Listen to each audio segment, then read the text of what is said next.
सोचे कहतानी सुनाय सखी शादी भइल बाकी भइल बर्बादी सोचे कहतानी सुनाय सखी लगत सैया से होई नहीं लहिका सैया के बाटे छोटे ही गईचा सैया के बाटे छोटे ही गईचा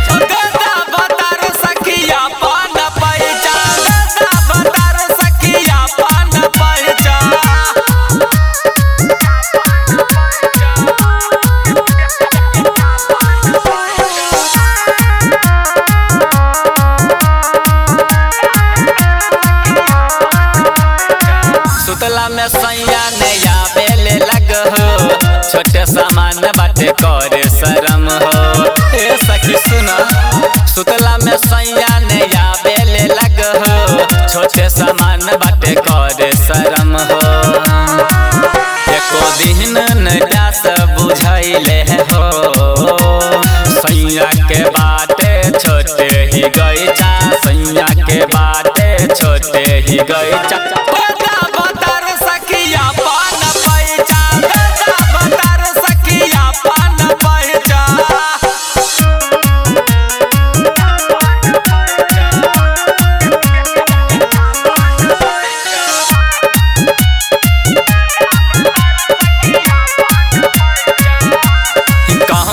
सैया से मिले न सुख हो कैसे बताई सखी अपन दुख हो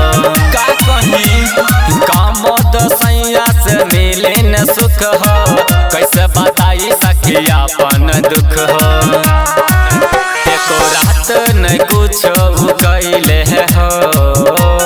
सैया के बाटे छोटे ही गईचा सैया के बाटे छोटे ही गईचा